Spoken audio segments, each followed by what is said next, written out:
just first of all, initial thoughts on being back in the second week of a slam? Yeah, initial thoughts are just really excited. Glad I was able to, win today, and it was a really tough first set against someone that I really didn't know. So I was a little kind of just kind of weary, but yeah, really happy to be back, and it'll be a tough next match, but happy to be here. And we'll go to our online question. Courtney, your questions, thanks. Hey, Jessie, congrats on the win and getting back into the second week. Just on today's match, like you said, you didn't know very much about her. So how did you kind of feel your way through that match? And at what point did you start to feel comfortable with what you needed to do on the court to get the win in straights? Yes, I knew that she was probably going to play pretty well. I mean, that's what I was expecting. She didn't really have anything to lose, and she did have some good results last year and playing a lot better. So, but it was weird. She hit super flat, and I actually usually hit flatter, but I honestly think at times she was hitting flatter than me, which really caught me off guard.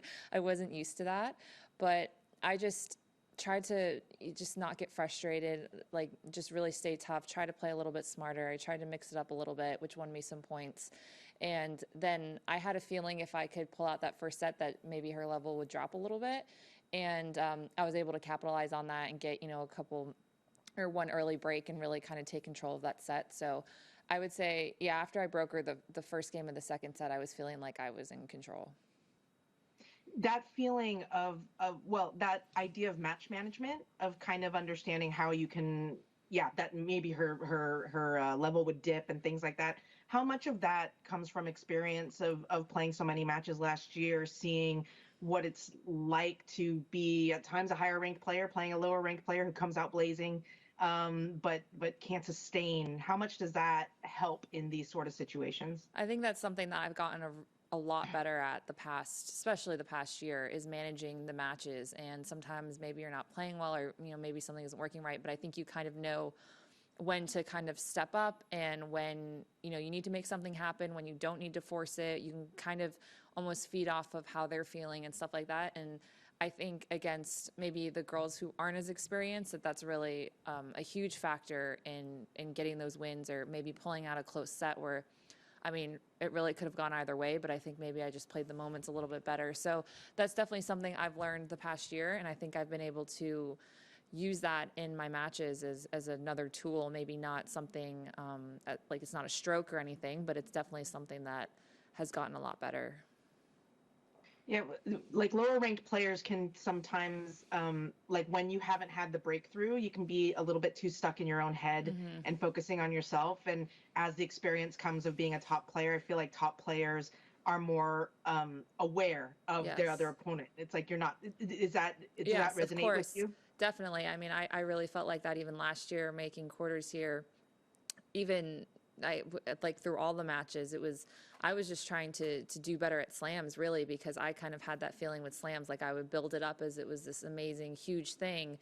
And then once I kind of broke through that at the US Open last year, all of a sudden it was like, why was I making this such a big deal or this huge thing when it really wasn't? I mean, it is, but at the same time, it's not. So again, it's like everything. Once you finally get through that hurdle and that, and maybe you need a little luck, maybe you need something else to happen.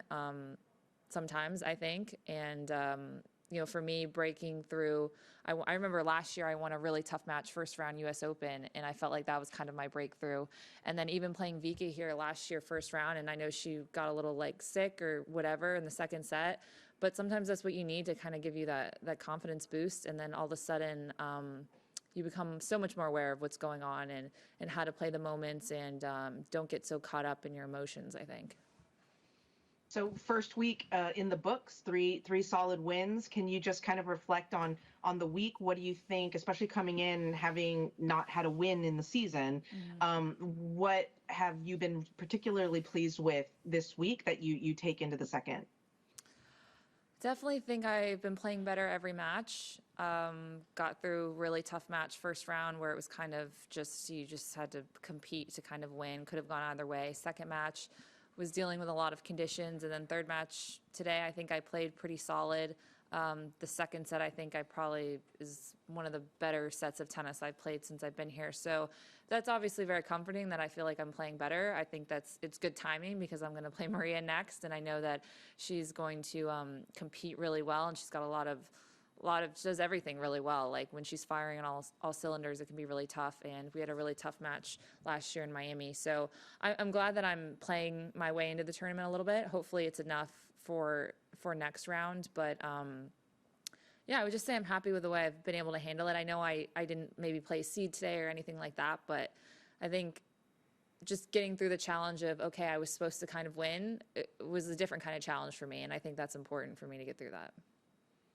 So speaking on playing Maria, yeah, your Miami match, I think a lot of people remember it quite well. Yes. I don't know how much you want to or don't want to. That was an insane match. It was crazy.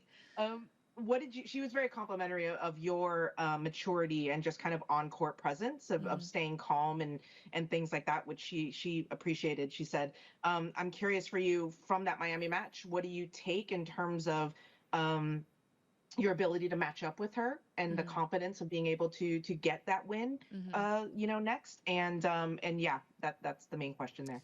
Yeah, I know last time I had match points, but I mean, I remember, credit to her, I didn't really do anything wrong on those match points. She literally was just like hitting the line like winners. I remember she hit like 4 backhand down the line winners or something crazy. And I was just like, this is insane. Like wasn't even really giving away free points. So I remember, and I just remember that she's always going to compete well. I know that she can get really hot, but I remember the first set when I played her, she was kind of blowing me off the court a little bit, and then I was able to work my way into the match. So I think I just, again, need to keep kind of that level-headedness with these top players and not get too down on myself. And she's obviously really broken through at the slams. I mean, last year she did really well, I think, in all of the slams and had match points, I think, at the French or something like that. So I know she's going to be tough, and I just have to go out there and compete and, think freely out there and think about what I'm doing and, like you said, be aware and stuff like that, which I feel like has been worked really well today. So hopefully it gives me a good chance.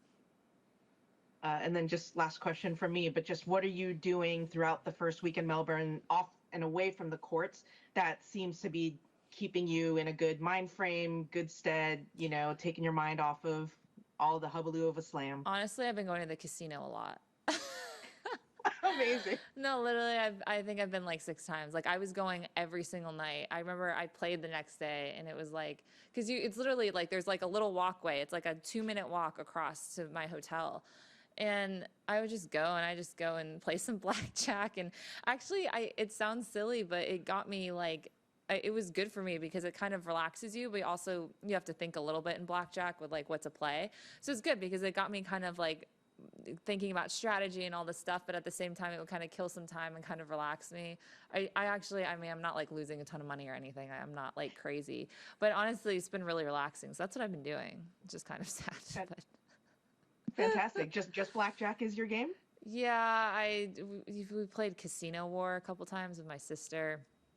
It's like a crapshoot. It's like, you put your money down, you get like a 2. It's literally like war. So it goes too fast. And so my tennis coach actually, I think the other day I was like, oh, just play it once. He's like, no, it's so stupid. So he played it once and got like a 2, 2, 3, 3, 3, lost like $100. He's like, I'm never playing this game again. He's like, I have no control of what I'm doing. But yeah, mostly it's been blackjack. Fantastic. Well, good luck with that. Thanks. Thank you.